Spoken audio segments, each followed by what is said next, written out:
Hey everyone, welcome to another installment of Harry Potter Theory. Today we're going to be discussing books versus films, honing in on some of the darkest book moments that, for varying reasons, simply never made their way onto the silver screen. While the film adaptations brought the magic of Hogwarts to life on the big screen, they were not without their limitations.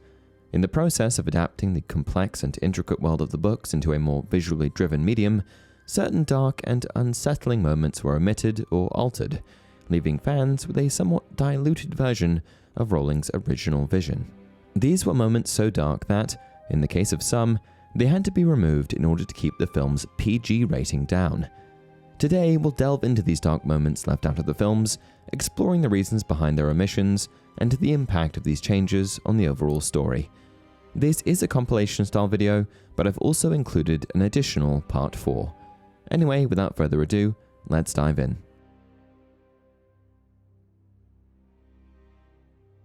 10. Grybacks' Darkest Instincts. Fenrir Greyback is undoubtedly a malevolent character. As a werewolf and pseudo-Death Eater, he revels in assaulting his victims and follows Lord Voldemort's orders without hesitation. And for the most part, Greyback's dark nature is showcased pretty well on screen. However, there is a moment from the books, which occurs at Malfoy Manor, where we're forced to look at Greyback through an even darker lens. After being captured by Snatchers, Hermione, Ron and Harry find themselves in a dangerous situation. Among the captors is Fenrir Greyback. Greyback's interaction with Hermione at Malfoy Manor is a tense and disturbing moment, as he takes an unsettling interest in her, which is consistent with his sadistic tendencies. During this moment, Greyback not only talks about wanting to eat her, but also implies that he might have other plans for her. 9. Winkys' addiction issues. Winky the house elf had a sorrowful life filled with hardships and a tragic butterbeer addiction. Originally, she served the Crouch family loyally, taking care of Barty Crouch Jr. while he was under the Imperious Curse. However, when Mr. Crouch suspected Winky of conspiring with his son to cast the dark mark at the Quidditch World Cup, he dismissed her from their service. This dismissal was a devastating blow to Winky, as house elves are deeply attached to their families and rely on their masters for a sense of purpose and belonging. Following her dismissal, Winky was employed at Hogwarts School of Witchcraft and Wizardry, but her heartbreak and loss of purpose led her to develop an addiction to butterbeer. The drink, which has a minimal effect on humans, is considerably more potent for house elves, which caused Winky to become intoxicated and emotionally unstable. She spent much of her time at Hogwarts in a state of despair, drowning her sorrows in butterbeer, unable to recover from the trauma of losing her family. As Winky was omitted from the films entirely, her sad story never made its way onto the silver screen. "Winky is getting through 6 bottles a day now," Dobby whispered to Harry. "Well, it's not strong, that stuff," Harry said, but Dobby shook his head. "'Tis strong for a house elf, sir," he said. 8. Death Eaters torture Muggles. The Death Eater attack on the Quidditch World Cup in Harry Potter and the Goblet of Fire is rife with chaos.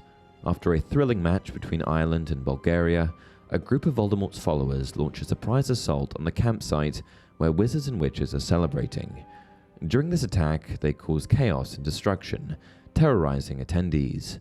However, one particularly dark component of this event left out of the films was the torturous attack on a group of innocent Muggles, the Roberts family.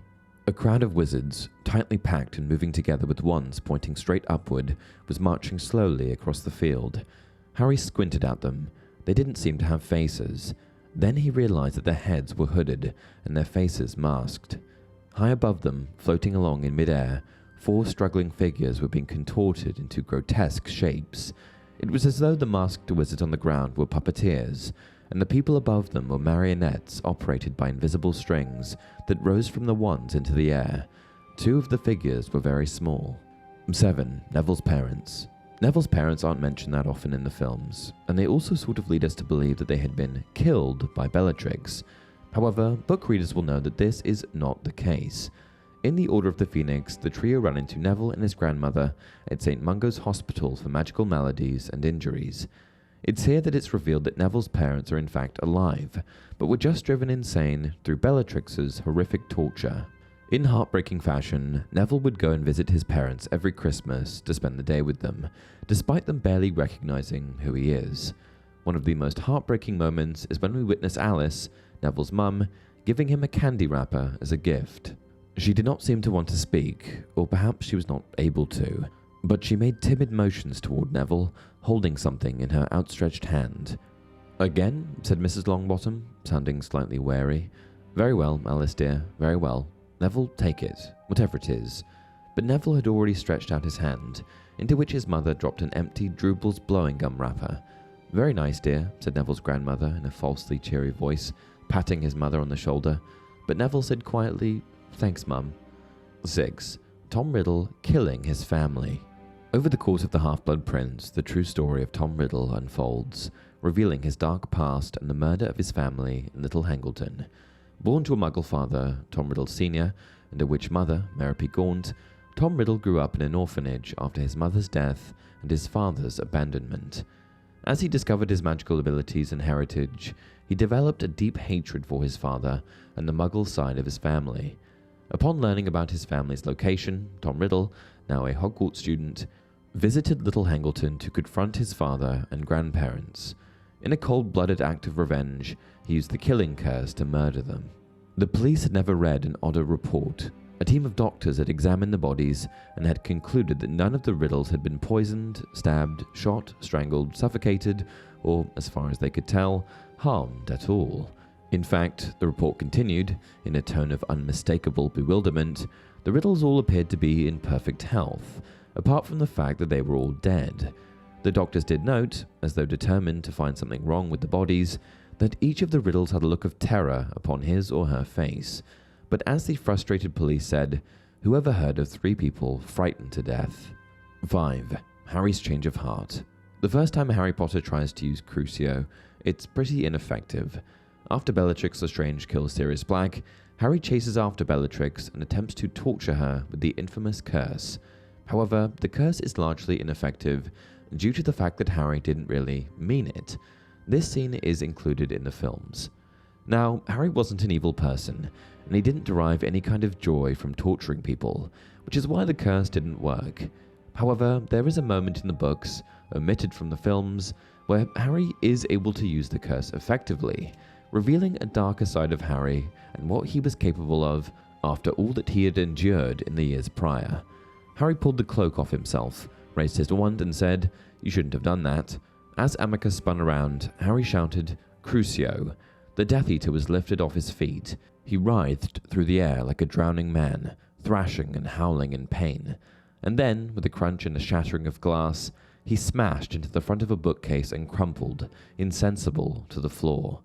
"I see what Bellatrix meant," said Harry, the blood thundering through his brain. "You need to really mean it." 4. Barty Crouch Jr.'s imprisonment. And I'm not talking about Azkaban. Barty Crouch Jr. is best known for impersonating Alistair Moody over the course of the Goblet of Fire. However, he has a substantial backstory that seemed to be entirely glossed over in the films. Prior to his appearance in the Goblet of Fire, Crouch Jr. had been sentenced to Azkaban for his crimes during the First Wizarding War. His mother, a forgiving woman that found out that she was dying, convinced Crouch Sr. to help her bail their son out of Azkaban using Polyjuice Potion and put her in his place. The Crouches were successful in their endeavor, however, the tension between father and son wasn't going anywhere. After his escape, Barty Sr. kept the younger Barty under his control by way of the Imperious Curse. On the rare event that Barty Sr. would allow his son out in public, he kept him concealed under an invisibility cloak.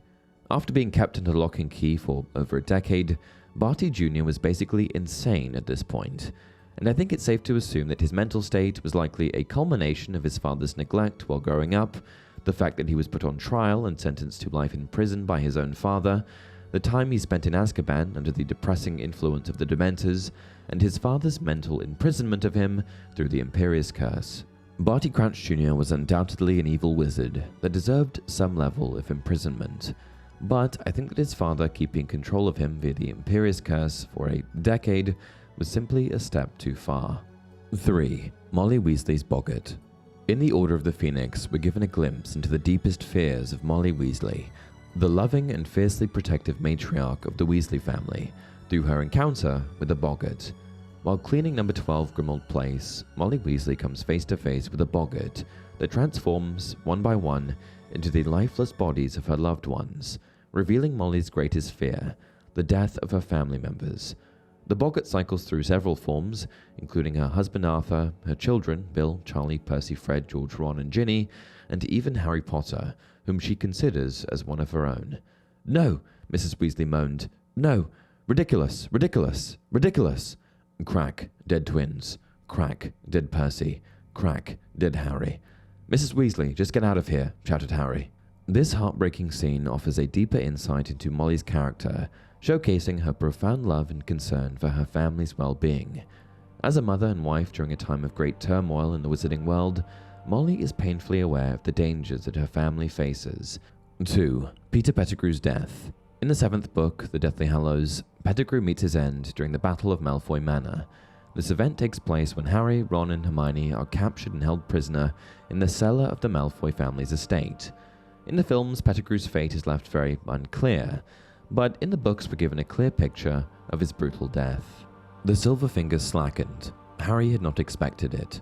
He wrenched himself free, astonished, keeping his hand over Wormtail's mouth.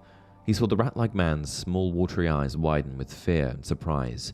He seemed just as shocked as Harry at what his hand had done, at the tiny, merciful impulse it had betrayed, and he continued to struggle more powerfully, as though to undo that moment of weakness. "And we'll have that," whispered Ron, tugging Wormtail's wand from his other hand. Wandless, helpless, Pettigrew's pupils dilated in terror. His eyes had slid from Harry's face to something else. His own silver fingers were moving inexorably toward his own throat. "No!" Without pausing to think, Harry tried to drag back the hand, but there was no stopping it. The silver tool that Voldemort had given his most cowardly servant had turned upon its disarmed and useless owner. Pettigrew was reaping his reward for his hesitation, his moment of pity. He was being strangled before their eyes. "No!" Ron had released Wormtail too, and together he and Harry tried to pull the crushing metal fingers from around Wormtail's throat, but it was no use. Pettigrew was turning blue. "Relatio," said Ron, pointing the wand at the silver hand, but nothing happened. Pettigrew dropped to his knees, and at the same moment, Hermione gave a dreadful scream from overhead. Wormtail's eyes rolled upward in his purple face. He gave a last twitch and was still. 1. Weasley twin torture. Ron's older brothers Fred and George are mischievous twin brothers, known for their pranks and light-hearted antics. However, in the Order of the Phoenix, they take things way too far when they lock a Slytherin student named Montague in the Vanishing Cabinet for several weeks. The incident occurs when Montague, working for the Inquisitorial Squad, tries to take points away from Gryffindor for their rule-breaking behavior. In retaliation, Fred and George force him into the broken Vanishing Cabinet, intending to teach him a lesson. However, the prank takes a dark turn when Montague becomes trapped inside the cabinet for weeks, unable to escape or communicate with the outside world. Montague told me that when he was stuck in the Hogwarts one, he was trapped in limbo, but sometimes he could hear what was going on at school, and sometimes what was going on in the shop, as if the cabinet was travelling between them. But he couldn't make anyone hear him. In the end he managed to apparate out, even though he never passed his test. He nearly died doing it. During his confinement, Montague suffers from extreme physical and emotional distress, nearly dying in the process. He eventually manages to escape by using a combination of apparition and sheer desperation, despite not knowing where he was or how to apparate properly. This results in him being severely injured, reappearing within the Hogwarts plumbing system and requiring extensive medical attention.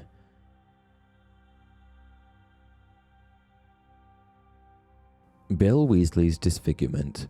In the aftermath of Dumbledore's death, Snape, the werewolf Fenrir Greyback, and a group of Voldemort's Death Eaters flee Hogwarts Castle. But as they attempt to get away, fighting ensues between those same wizards and a group of Order of the Phoenix members. Of course, one of those wizards involved is, you guessed it, Bill Weasley, who, in the novel, barely walks away from this fight, a rather stark contrast to the movie.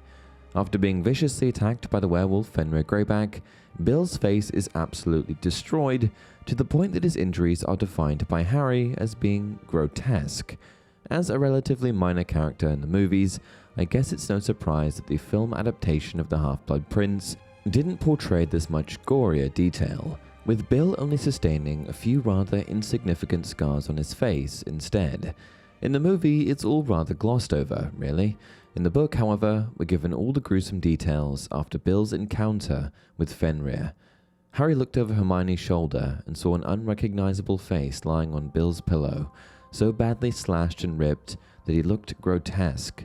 In fact, this is the scene that prompts Bill's fiancée, the enchantingly beautiful Fleur Delacour, to announce, "I'm beautiful enough for the both of us," which makes a lot more sense due to how much more horrific Bill's disfigurement is in the novel.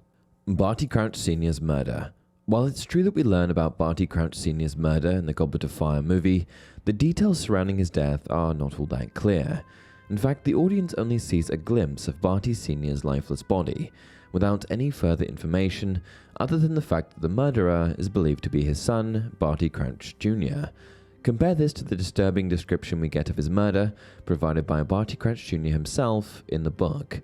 "I killed my father." "No," wailed Winky. Master Barty, what is you saying?" "You killed your father," Dumbledore said in the same soft voice. "What did you do with the body?" "Carried it into the forest, covered it with the invisibility cloak. Dumbledore told me to go and look for my father. I went back to my father's body, watched the map. When everyone was gone, I transfigured my father's body. He became a bone. I buried it, while wearing the invisibility cloak in the freshly dug earth in front of Hagrid's cabin." The insane smile lit his features once more, and his head drooped onto his shoulder as Winky wailed and sobbed at his side. Yikes, what a psychopath. Hermione holding Rita Skeeter captive. In The Goblet of Fire, Rita Skeeter is the nosy reporter who loves a good sensationalized story. Pursuing story after story that taints Harry's name and reputation, the movie version of this installment shows her to be a rather irritating character, to say the least. However, we never really see anyone do much about this, which is distinctly different from the actions of Hermione in the book, in which the bright young witch, who fears expulsion worse than death, not only breaks the rules, she breaks the law, capturing Rita Skeeter in the form of a beetle and holding her hostage in a jar. You see, Rita Skeeter, it turns out, was actually an unregistered animagus and could transform undetected into an insect. "Oh, Rita hasn't written anything at all since the third task," said Hermione in an oddly constrained voice. "As a matter of fact," she added, her voice now trembling slightly, "Rita Skeeter isn't going to be writing anything at all for a while, not unless she wants me to spill the beans on her. No, you see, Rita Skeeter," Hermione's voice trembled with quiet triumph, "is an unregistered animagus. She can turn..." Hermione pulled a small sealed glass jar out of her bag, into a beetle. "You're kidding," said Ron. "You haven't..." "She's not..." "No, I'm not," said Hermione, beaming.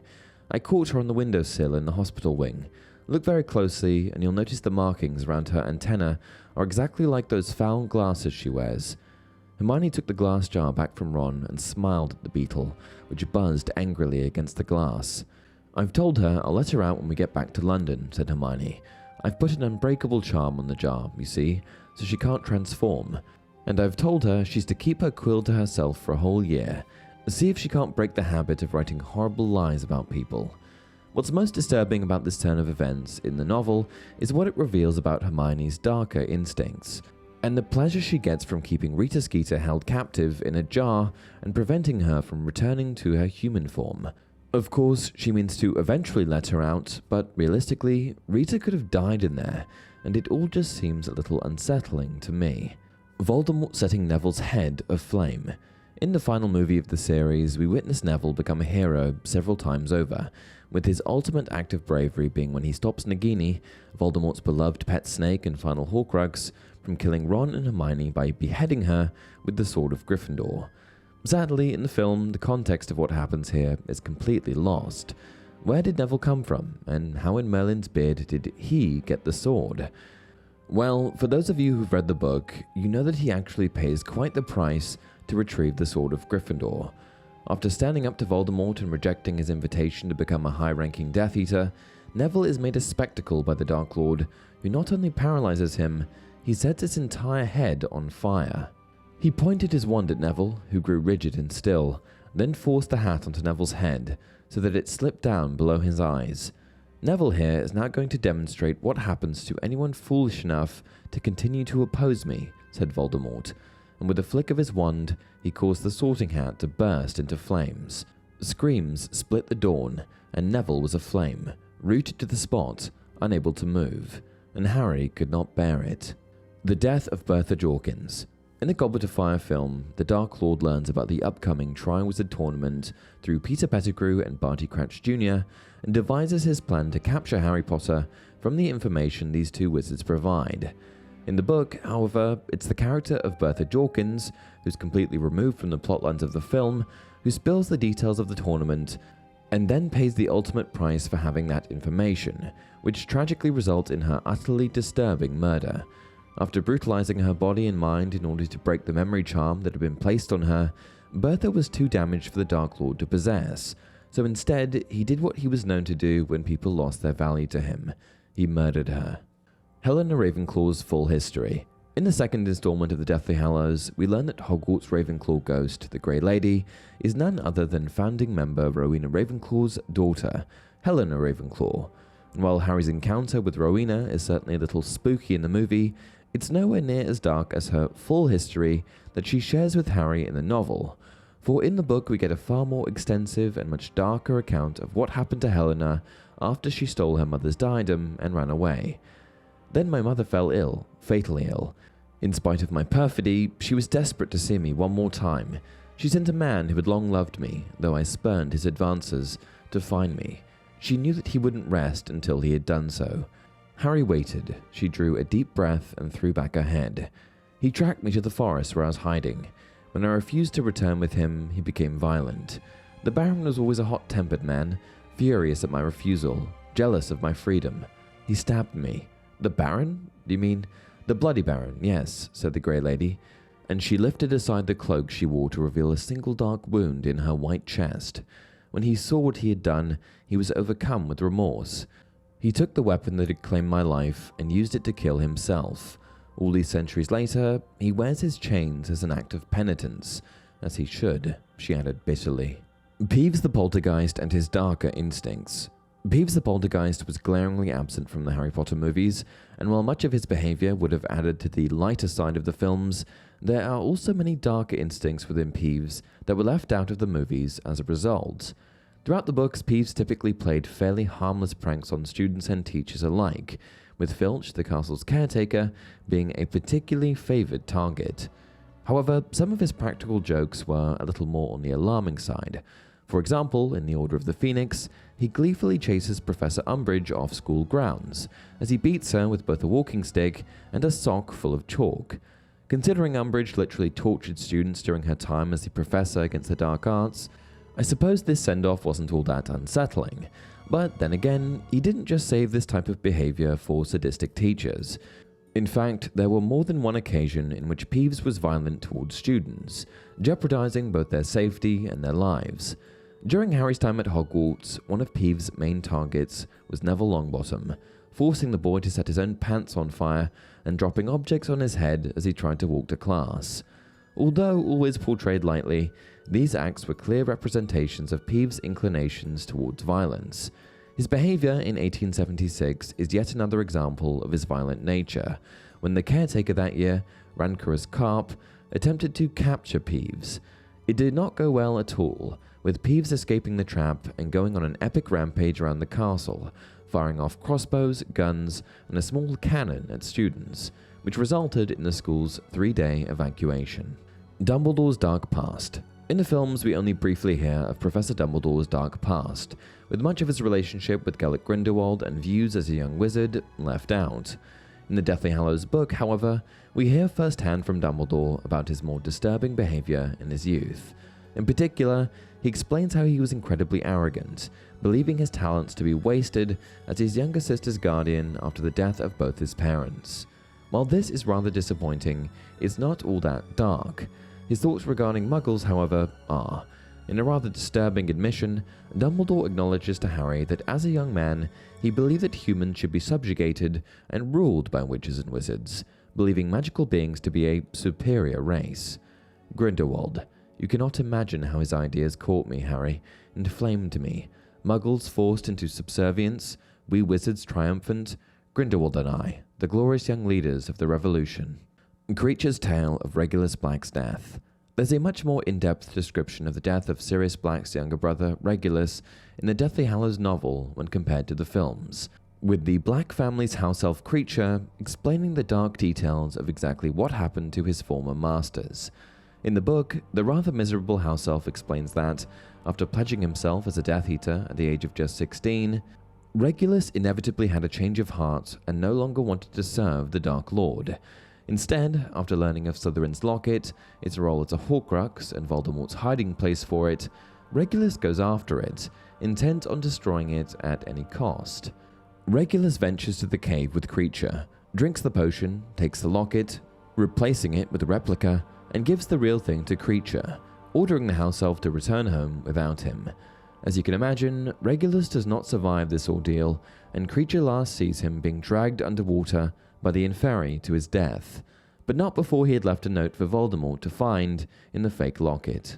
To the Dark Lord, I know I will be dead long before you read this, but I want you to know that it was I who discovered your secret. I have stolen the real Horcrux and intend to destroy it as soon as I can. I face death in the hope that when you meet your match, you will be mortal once more. R.A.B. The attack on Ariana Dumbledore. The highly disturbing past of Albus Dumbledore's younger sister is not a subject that's really touched on in the films. While the movies do provide us with the context that Ariana was kept somewhat hidden from the public due to her ailing health, they never really get into the why of Ariana's rather odd situation. But in the books, much more detail is provided, and it's certainly on the darker side of things. For not only do we come to know that Ariana Dumbledore was killed around the age of 14 during a disagreement gone wrong between Albus, his brother Aberforth, and Gellert Grindelwald, we also learn how her condition came to be. In the Deathly Hallows novel, it's revealed that she was attacked as a small girl, no more than 6 years old, by a group of Muggle boys. After witnessing her do magic, they tormented her to the point that she became traumatized beyond recovery. Many speculate that this attack may have even been quite physical in nature, which would explain why their father, Percival Dumbledore, went after the boys, an act which resulted in Percival being sent to Azkaban.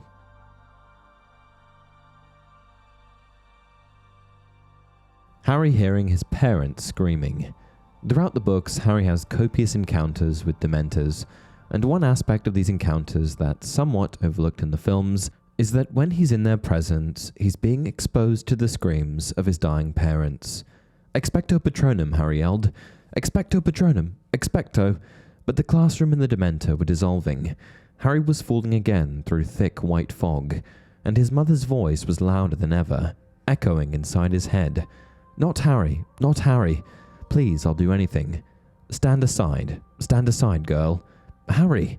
White fog obscured his senses. Big, blurred shapes were moving around him. Then came a new voice, a man's voice, shouting, panicking. Lily, take Harry and go. It's him. Go. Run. I'll hold him off.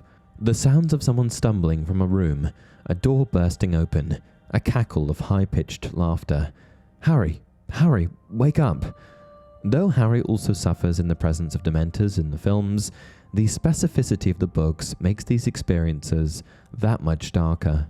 Umbridge's torture of Harry.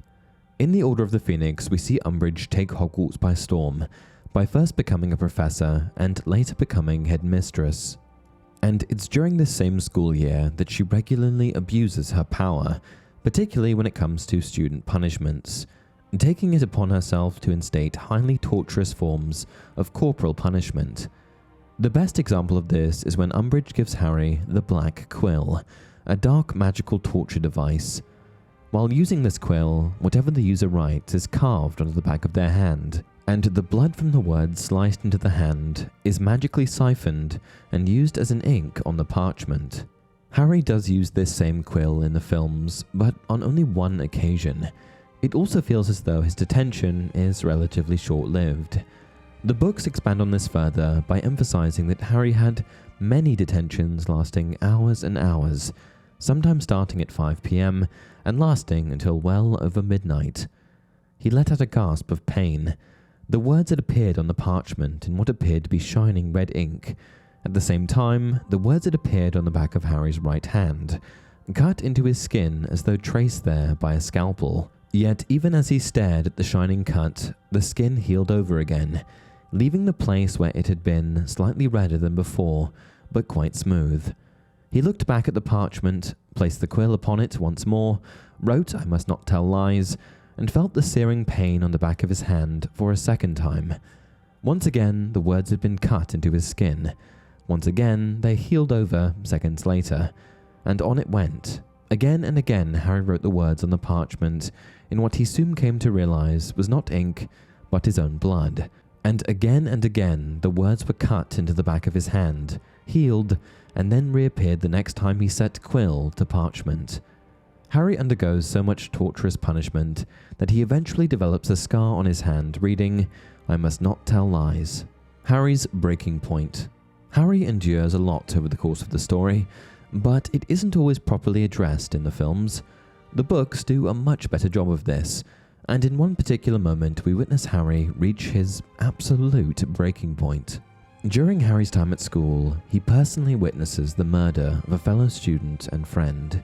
He has to cope with the rise of Voldemort, the same dark wizard that murdered his parents.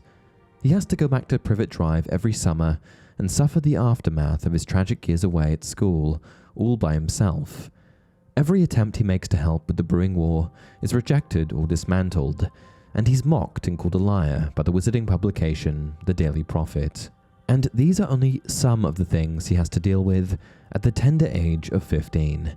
Harry turned his back on Dumbledore and stared determinedly out of the opposite window. He could see the Quidditch stadium in the distance. Sirius had appeared there once, disguised as the shaggy black dog, so he could watch Harry play.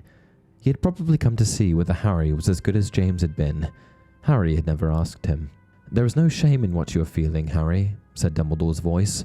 "On the contrary, the fact that you can feel pain like this is your greatest strength." Harry felt the white-hot anger lick his insides, blazing in the terrible emptiness, filling him with a desire to hurt Dumbledore for his calmness and his empty words. "My greatest strength, is it?" said Harry, his voice shaking as he stared out at the Quidditch stadium, no longer seeing it. "You haven't got a clue. You don't know." "What don't I know?" asked Dumbledore calmly. It was too much. Harry turned around, shaking with rage. "I don't want to talk about how I feel, all right? Harry, suffering like this proves you are still a man. This pain is part of being human."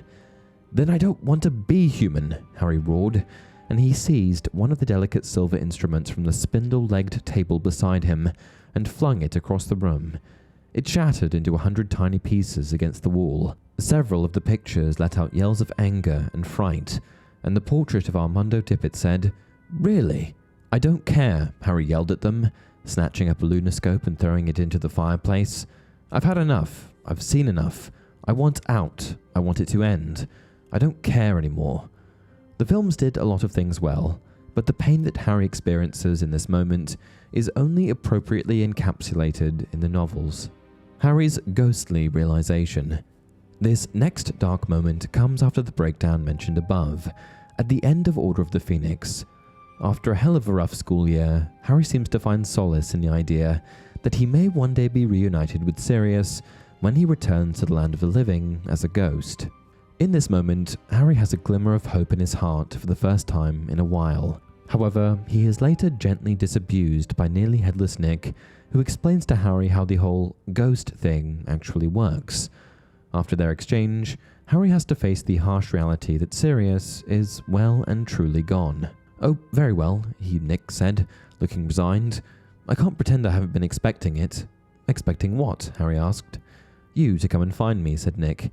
"It happens sometimes, when somebody has suffered a loss."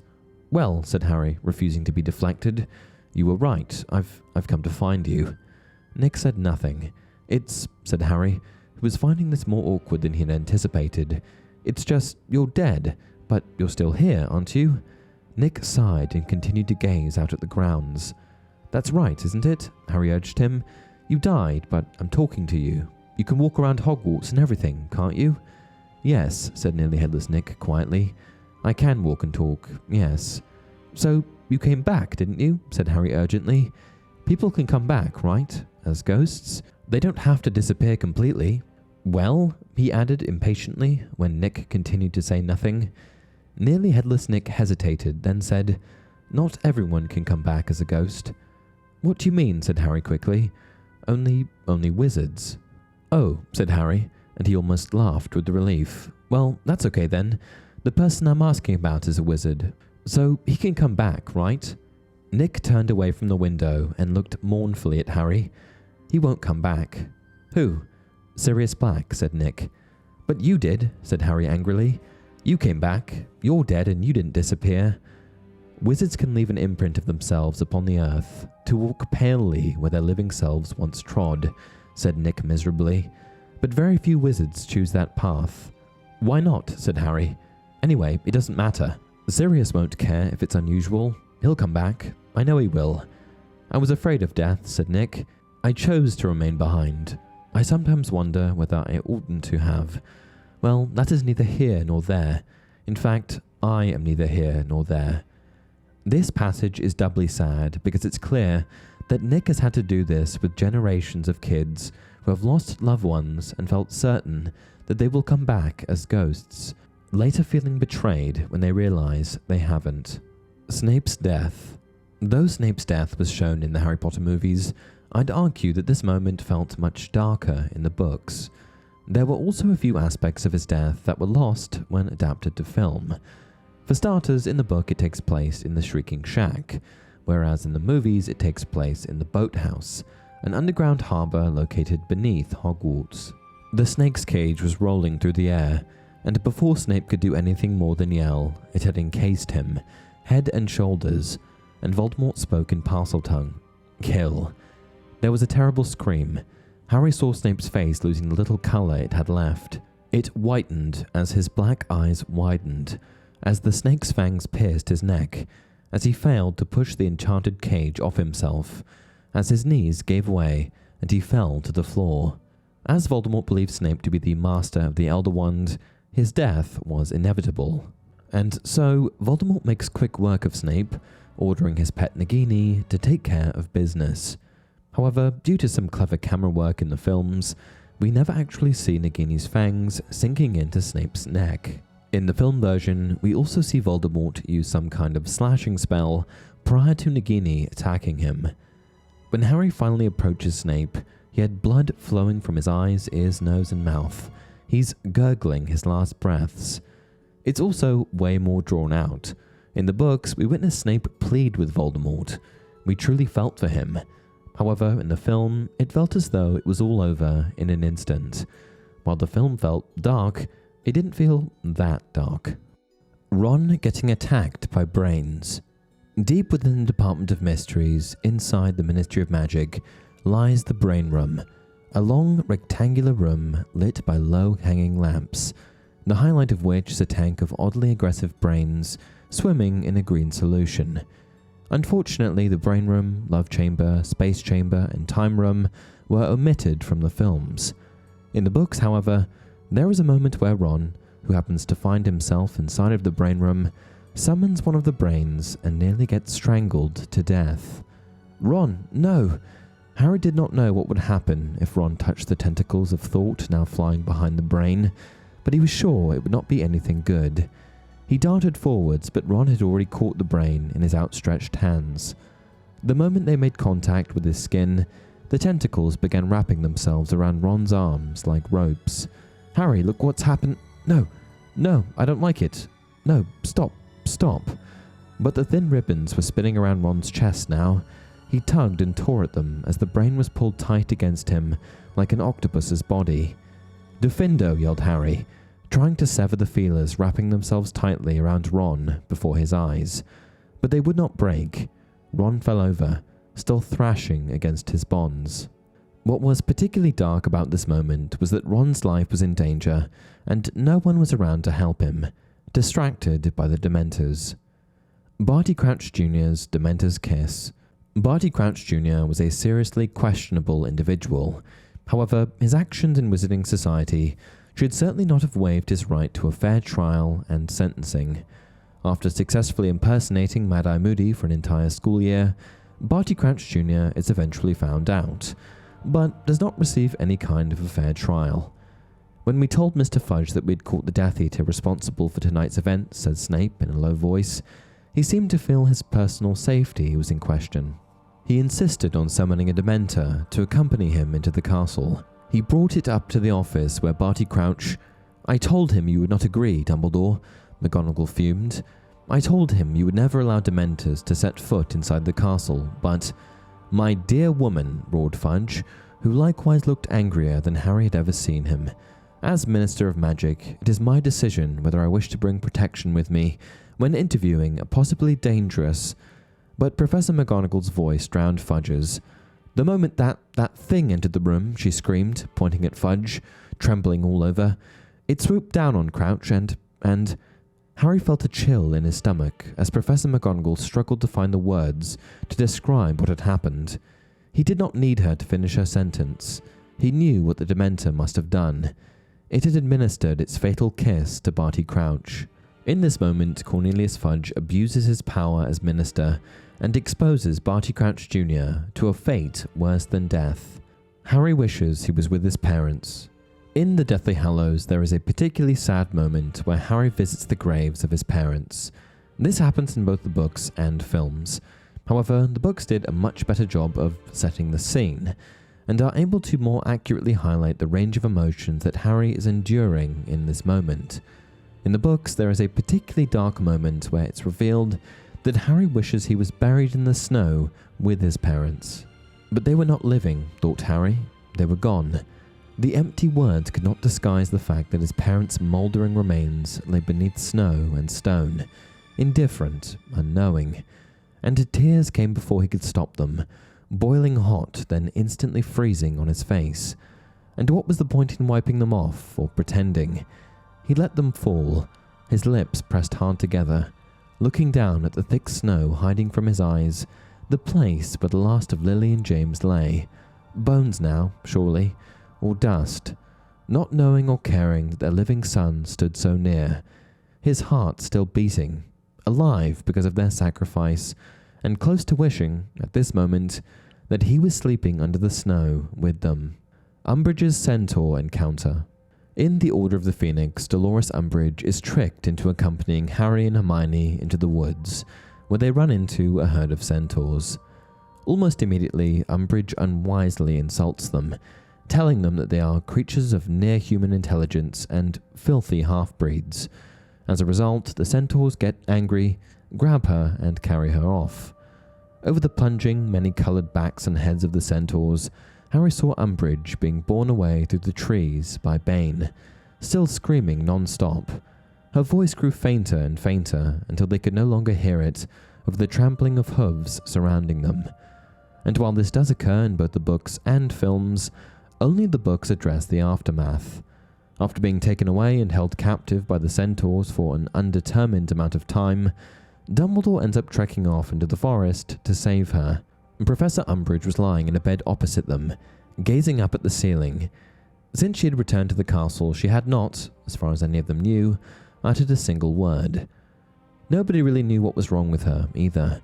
Her usually neat, mousy hair was very untidy, and there were still bits of twigs and leaves in it. It's never explicitly mentioned what happened to Umbridge or what may have happened with the centaurs, but it can't have been good. Death of Charity Burbage. In both the Harry Potter books and films, Muggle Studies professor Charity Burbage meets a tragic end, finding herself suspended and tortured above a long table with countless Death Eaters all around her. Lord Voldemort decides to torture and kill Charity in a cold-blooded manner because of her Muggle-friendly beliefs and writings in the Daily Prophet. And while the films did include this scene, the books painted a much better picture, showcasing Charity's desperation as she begs Severus Snape for help. The book also highlights the degree of suffering that she endured. "Severus, please, please." "Silence," said Voldemort, with another twitch of Malfoy's wand, and Charity fell silent as if gagged. Not content with corrupting and polluting the minds of wizarding children, last week Professor Burbage wrote an impassioned defense of mudbloods in the Daily Prophet. Wizards, she says, must accept these thieves of their knowledge and magic. The dwindling of the purebloods is, says Professor Burbage, a most desirable circumstance. She would have us all mate with muggles, or no doubt, werewolves. Nobody laughed this time. There was no mistaking the anger and contempt in Voldemort's voice. For the third time, Charity Burbage revolved to face Snape. Tears were pouring from her eyes into her hair. Snape looked back at her, quite impassive, as she turned slowly away from him again. Avada Kedavra! The flash of green light illuminated every corner of the room. Charity fell with a resounding crash onto the table below, which trembled and creaked. Several of the Death Eaters leapt back in their chairs. Draco fell out of his onto the floor. "Dinner, Nagini," said Voldemort softly, and the great snake swayed and slithered from his shoulders onto the polished wood.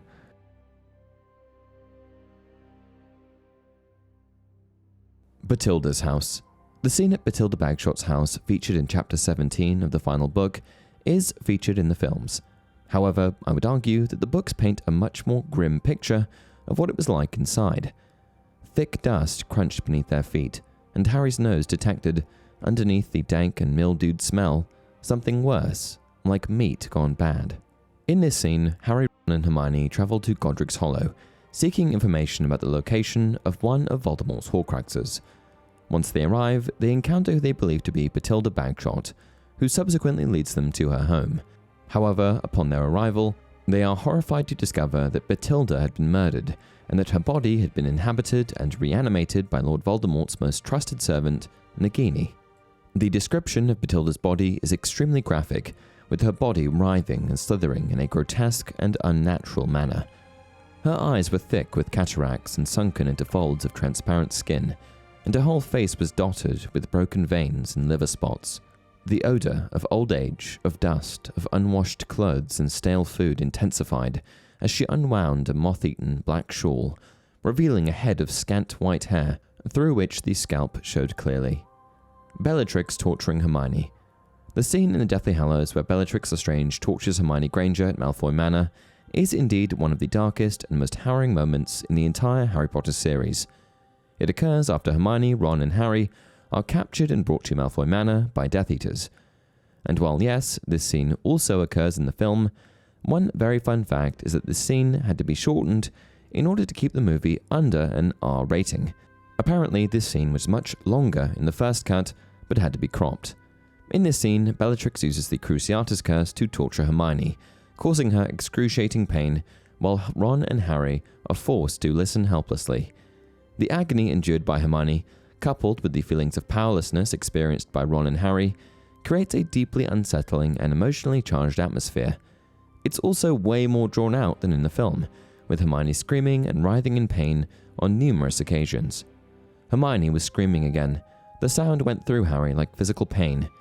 Barely conscious of the fierce prickling of his scar, he too started to run around the cellar, feeling the walls for he hardly knew what, knowing in his heart that he was useless. What else did you take? What else? Answer me. Crucio. Hermione's screams echoed off the walls upstairs. Ron was half sobbing as he pounded the walls with his fists. Upstairs, Hermione was screaming worse than ever, and next to him, Ron was bellowing, "Hermione! Hermione!" Gaunt Shack. The Gaunt Shack scene takes place in the 6th book, Harry Potter and the Half-Blood Prince. It's a significant moment in the series as it provides crucial background information about Voldemort's ancestry and the creation of his Horcruxes. In this scene, we are taken to the shack where Voldemort's mother, Merrippy Gaunt, and his other relatives, Marvolo and Morphin Gaunt, lived. It was a few seconds before Harry's eyes discerned the building half hidden amongst the tangle of trunks. It seemed to him a very strange location to choose for a house, or else an odd decision to leave the trees growing nearby, blocking all light and the view of the valley below. He wondered whether it was inhabited. Its walls were mossy, and so many tiles had fallen off the roof that the rafters were visible in places. Nettles grew all around it, their tips reaching the windows, which were tiny and thick with grime. The Gaunt Shack chapter stands out as one of the most disturbing and chilling for many readers, myself included. This is for a multitude of reasons. The desolate and decrepit setting of the shack, coupled with the oppressive and suffocating ambiance, sets the stage for a dark and sinister encounter. Furthermore, the deeply twisted dynamics within the Gaunt family, marked by abuse and toxic relationships, provides a sobering illustration of the far-reaching effects of generational trauma and dysfunction. The interactions between the family members, characterized by abuse, hostility, and bitterness, intensify the sense of unease and discomfort for the reader, and the palpable tension and underlying sense of malice create a chilling and foreboding atmosphere, leaving a lasting impression of the deep-seated darkness that permeates the Gaunt family's history. This chapter is a dark and haunting portrayal of Voldemort's troubled family history, showcasing generations of abuse, violence, and pure-blood fanaticism within the Gaunt family. Overall, the Gaunt Shack chapter is a masterful example of J.K. Rowling's ability to craft vivid and haunting images of the darker aspects of our human nature. Filch's punishments. Argus Filch is the cantankerous and grouchy caretaker of Hogwarts School. He can often be found patrolling the corridors of Hogwarts with his beloved cat, Mrs. Norris, in tow, enforcing school rules with an overzealous diligence. And despite his lack of magical abilities, Filch takes great pride in his role as caretaker and delights in the opportunity to punish rule breakers. And while many of the things Argus Filch says in the books and films can generally be taken lightly, I find it difficult to ignore entirely some of the outrageously dark statements he has made when it comes down to punishing the students. We also know that Filch had been wanting to physically hurt students for years, but under Dumbledore's administration never got the chance. This is reflected in the following excerpt. A highly polished collection of chains and manacles hung on the wall behind Filch's desk. It was common knowledge that he was always begging Dumbledore to let him suspend students by their ankles from the ceiling. Filch also later references and glorifies how students were punished in the old days. "Follow me," said Filch, lighting a lamp and leading them outside. "I bet you'll think twice about breaking a school rule again, won't you, eh?" He continued, leering at them. "Oh yes. Hard work and pain are the best teachers, if you ask me. It's just a pity they let the old punishments die out. Hang you by your wrists from the ceiling for a few days. I've got the chains still in my office. Keep them well oiled in case they're ever needed. Right, off we go. I don't think of running off now. It'll be worse for you if you do." And the following quote from Molly Weasley supports the idea that severe physical punishment was the norm for students at one point. "Your father and I had been for a nighttime stroll," she said. "He got caught by Apollyon Pringle. He was the caretaker in those days. Your father's still got the marks. I don't know about you, but it's a little unnerving that the Hogwarts caretakers have such an affinity for physically punishing students." Brodric Bod. Brodric Bod was an unspeakable at the Department of Mysteries in the British Ministry of Magic. He worked alongside Professor Saul Croker and shared a friendship with Arthur Weasley. At one point, Bod was placed under the Imperious Curse by Lucius Malfoy, the reason being that Lucius wanted Bod to steal a prophecy from the Department of Mysteries. However, when Bod made contact with the prophecy orb, the protective enchantments surrounding it were activated, as the prophecies could only be retrieved by their intended recipients. The magical backlash of this encounter caused severe mental damage to Bod, resulting in him believing he was a teapot. Assuming that Bod had been injured in a workplace accident, he was transferred to St. Mungo's Hospital for Magical Maladies and Injuries for medical attention. However, his injuries initially appeared to be beyond repair, leading to his relocation to the spell damage ward, where he remained in a state of coma, barely conscious. Eventually, however, Bod's state remarkably began to improve. In response to this, the Death Eaters, fearful of the possibility of Bod recovering and exposing them, decided to send him an anonymous Christmas gift comprising a potted plant and a calendar. And so, on Christmas Day in 1995, an anonymous gift of a seemingly harmless flitterbloom plant is delivered to Bod, who is under the care of a guardian. Assured that it poses no danger, he is encouraged to tend to it. However, upon touching the plant, it suddenly ensnares and strangles him. This assassination attempt was a truly dark moment in the books that never saw any screen time. And that's it for this video. If you enjoy the content, please like the video and subscribe to the channel. Until next time, remember, it does not do to dwell on dreams and forget to live.